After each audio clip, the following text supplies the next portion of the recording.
Good morning student. गद्य शिक्षण के अंतर्गत हम गद्य शिक्षण के उद्देश्यों के बारे में अध्ययन कर रहे थे। कल हमने गद्य शिक्षण के उद्देश्य के अंतर्गत काठिन्य किस प्रकार से बालकों के अंदर शब्द भंडार में या बालकों के सुक्ति भंडार में वृद्धि होती है और वो शब्द भंडार में वृद्धि हम किस तरीके से कर सकते हैं, किन किन तरीकों से कठिन बालकों के शब्दों को बढ़ाने के लिए कौन कौन सी विधियां अपना सकते हैं, इसके बारे में हम अध्ययन कर चुके हैं। आज हमारा है छात्रों द्वारा उच्चारित वर्णों, शब्दों और वाक्यों के उच्चारण में शुद्धता उत्पन्न करना। ठीक है। दूसरा उद्देश्य है छात्रों के उच्चारण में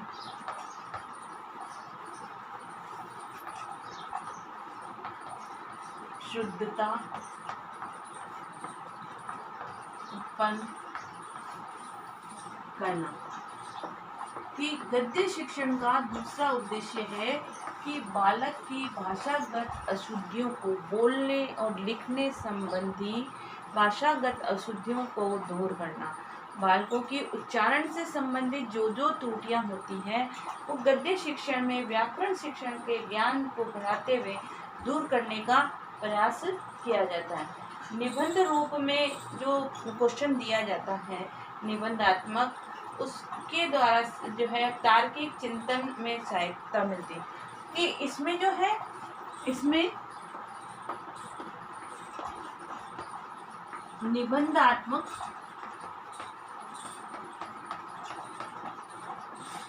प्रश्न के उत्तर के द्वारा बालक में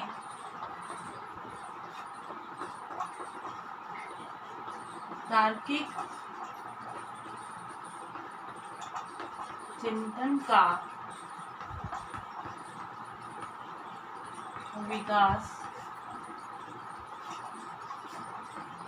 किया जाता है। कि निबंधात्मक प्रश्न में बालक अपने तर्क के माध्यम से विषय वस्तु को जो उसने जाना और समझा है उसको स्पष्ट करने का प्रयास करता है। उनके विचारों को वो एक क्रमबद्ध रूप में जो है व्यवस्थित रूप में प्रस्तुत करने का प्रयास करता है। छात्रों में विचारों की स्पष्टता, संगतता और क्रमबद्धता का विकास जो है इसी के माध्यम से होता है। छात्रों के विचारों में क्रमबद्धता, स्पष्टता गद्य शिक्षण के द्वारा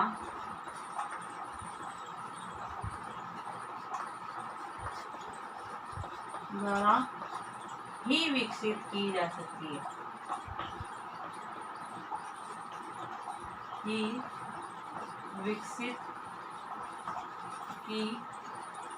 जा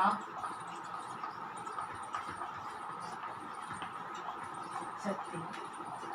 गद्य शिक्षण के द्वारा बालक के उच्चारणगत अशुद्धियों को दूर करने, व्याकरण सम्मत भाषा का ज्ञान कराने में जो है गद्य शिक्षण महत्वपूर्ण होता है। तीसरा उद्देश्य है क्रमबद्ध एवं तार्किक चिंतन का विकास करना।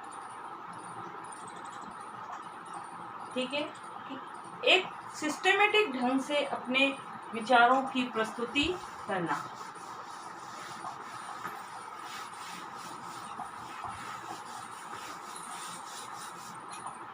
तीसरा उद्देश्य है तार्किक क्रम में विचारों की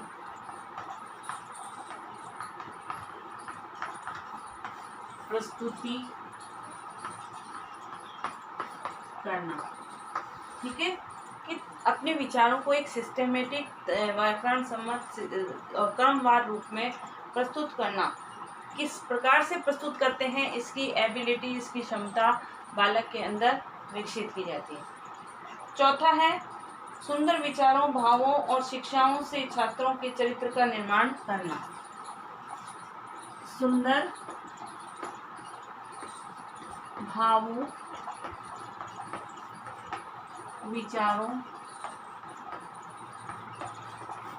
से चरित्र का निर्माण करना।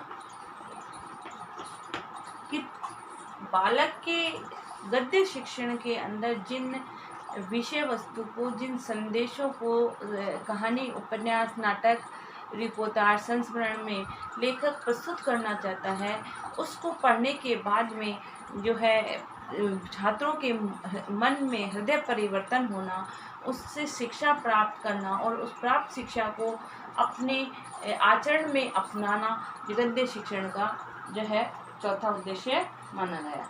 तो जो भी भाव और विचार जो गद्य विधाओं के माध्यम से अभिव्यक्त किए जा रहे हैं, बताए जा रहे हैं, उनके नैतिक शिक्षा या नैतिक ज्ञान के माध्यम से बालक के चरित्र को उज्जवल बनाना, उसके भावी जीवन के लिए नैतिक मूल्यों का विकास उसके अंदर करना, गद्य शिक्षण का जो है चौथा उद्देश्य माना गया है।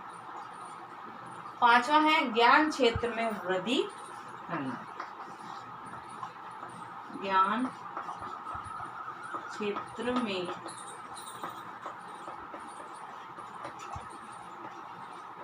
वृद्धि करना।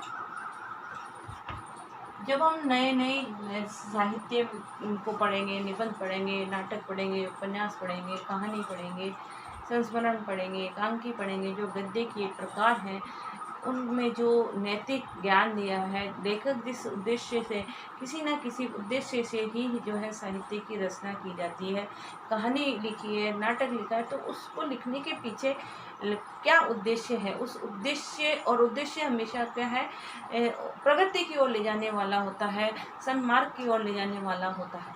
तो उस उद्देश्य के द्वारा जो है ज्ञान में वृद्धि होती है। गद्य शिक्षण जो है चहुमुखी विकास की ओर बालक को अग्रसित करता है। भाषा से संबंधित, व्याकरण से संबंधित, भाव अभिव्यक्ति से संबंधित सभी प्रकार के ज्ञान की अभिव्यक्ति जो है गद्य शिक्षण के माध्यम से ही बालक के अंदर उत्पन्न होती है। काव्य के माध्यम से जो है गद्य की जो है इतनी अभिव्यक्ति नहीं होती है जितनी की होनी चाहिए।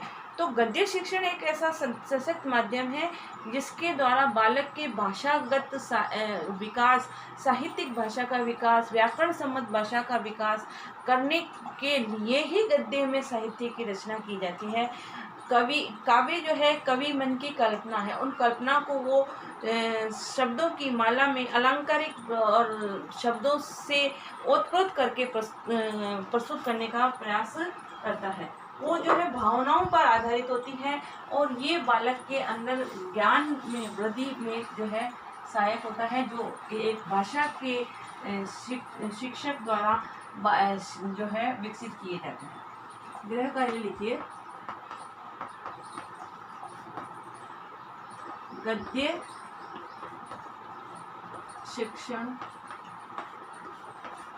शिक्षण के प्रमुख उद्देश्य लिखिए।